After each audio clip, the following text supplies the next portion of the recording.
Las malposiciones son las alteraciones funcionales más frecuentes en relación con lentes intraoculares y estas malposiciones pueden relacionarse en relación con los tres ejes. En relación con el eje X afectará a lentes esféricas y tóricas y producirá en relación con Z producirá un defocus, el desplazamiento anteroposterior de la lente.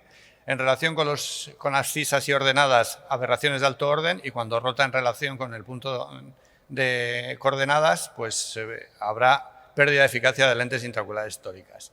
Lo que hay que entender que más que un problema estético, una lente intraocular descentrada puede reducir la calidad de visión, aumentar los síntomas en baja iluminación y comprometer la satisfacción de los pacientes. Pero también hay que saber que cuanto mayor sea el riesgo de descentramiento, tendremos que utilizar unas u otras lentes intraoculares en la selección preoperatoria. Será clave conocer perfectamente el riesgo de descentramiento que tiene ese paciente y las aberraciones corneales que puede tener. Para los que estén interesados en el tema de centrado de lentes, creo que este artículo es imprescindible porque detalla muy bien todas las dudas que podamos tener sobre ejes y ángulos, pero la realidad en la práctica clínica nos lleva que necesitamos unas referencias de uso clínico. Y las referencias de uso clínico se producen en dos dimensiones, porque es la imagen que vamos a tener en la lámpara de hendidura del paciente y es muy difícil valorar la profundidad. Así que necesitamos nombres que definan conceptos, las conceptualizaciones tienen que ser precisas, tienen que ser identificables en todos los ojos y fácilmente aplicables. Y tenemos varias referencias de este tipo. Hay unas que son las referencias anatómicas, algunas tienen que ver con la función visual, como puede ser el ápex corneal, el ápex del cristalino o la pupila, pero otras que no se relacionan para nada con la función visual, como puede ser el diámetro del limbo esclerocorneal.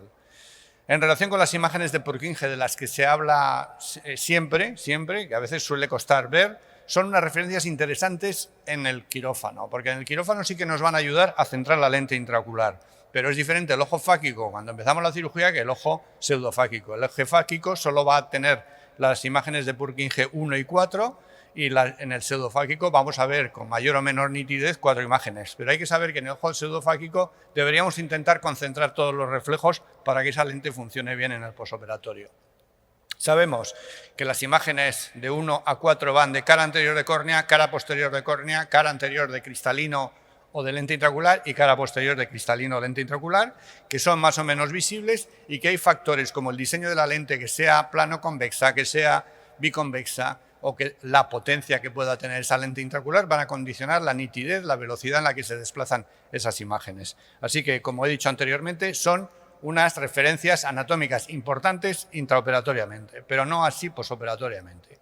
Aquí deberíamos valorar mejor los reflejos corneales, pero claro, los reflejos corneales también pasan o se modifican si el paciente está alineado con esa coaxialidad, está mirando a la luz y esta luz es perfectamente coaxial, aunque hoy es raro porque sabéis que la luz que nos dicen que es coaxial en cualquier microscopio tiene 2 grados de descentramiento, pues para evitar dañar la fóvea, y el alineamiento no coaxial pues modifica estas imágenes. Pero tenemos estas referencias, la cuerda mu, que es el desplazamiento bidimensional entre el centro de la pupila y el reflejo corneal en fijación coaxial, y sabemos que las lentes hay que colocarlas 340 micras nasales en relación con el reflejo corneal.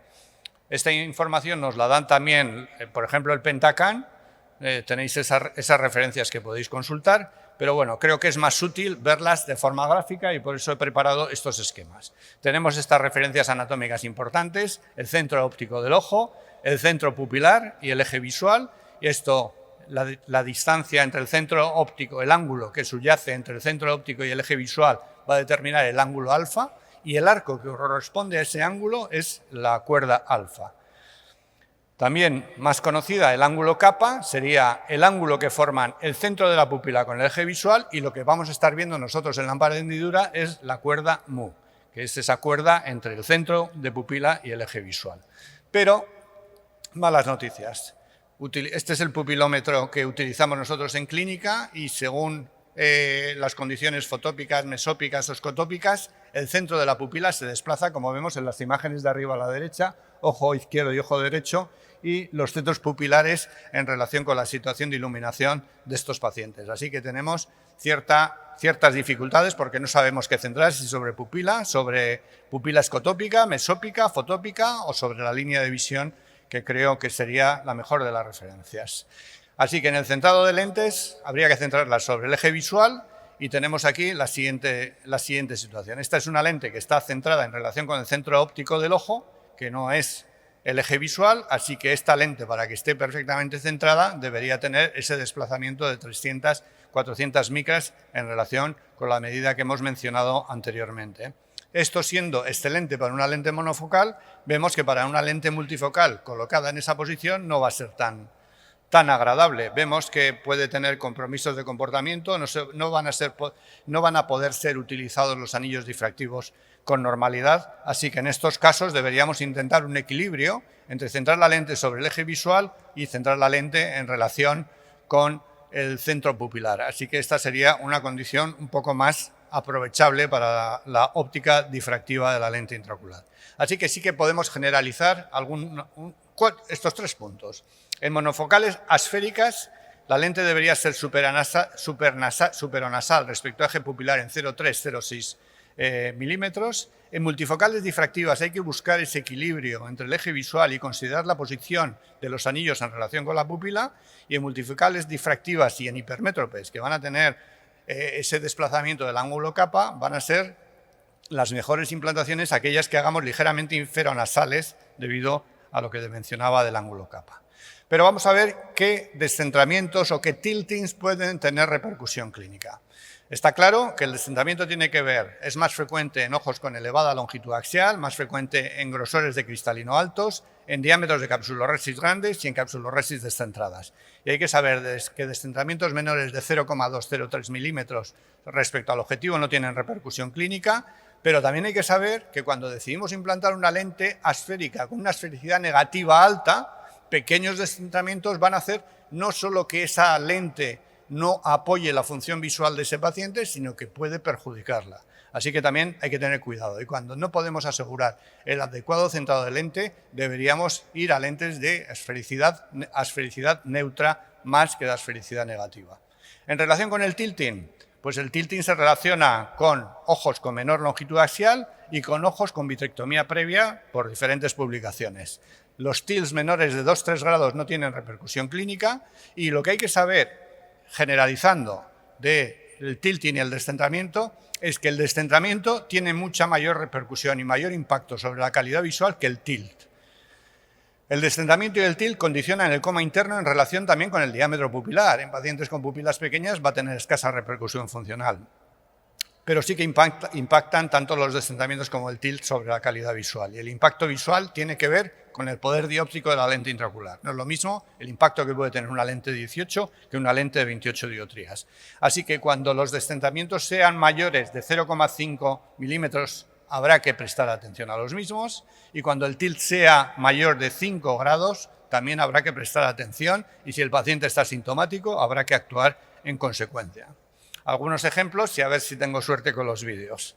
En relación con los descentramientos, he dicho que aunque en general se generaliza que los descentramientos de más de 0,5 hay que tenerlos en cuenta, yo recomendaría descentramientos de más de 1 milímetro, porque asegurar recentrados con desplazamientos de menos de 1 milímetro, os aseguro que clínicamente es poco probable. Este es un caso 6 meses después de la cirugía, que estaba sintomático en relación con la calidad visual.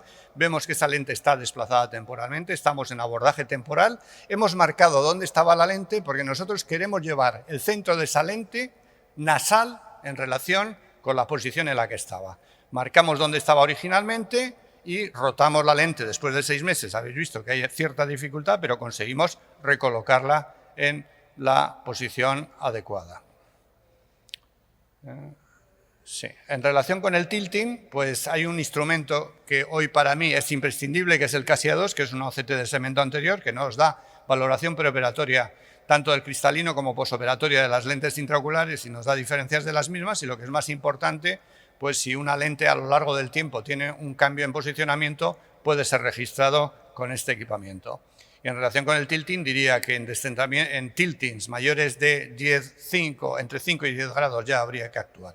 Y presento este caso. Es una paciente que estando previamente bien, estaba previamente bien, pero había tenido una rotura capsular intraoperatoria, pero refería que su agudeza visual era excelente y era una paciente mía que puedo comprobar que tiene una agudeza visual de unidad a pesar de su rotura capsular sin refracción. Refiere que de pronto, de un día para otro, había notado una pérdida de visión y se nos presenta a la consulta con esta graduación, menos 0,25 esfera y menos 1,25 cilindro a 70 y seguía habiendo unidad. Pero le exploramos el lámpara de hendidura y se puede ver en la imagen de la derecha que la parte inferior de la lente intraocular ha salido del saco capsular y que la lente está tiltada por la presión de la cápsula en la zona superior. Entendemos que este puede ser el motivo y vamos a abordarlo quirúrgicamente. A ver si sale. Pues también tenía un vídeo, que no tenemos suerte hoy. Sin embargo, lo tengo aquí. Que no renuncio.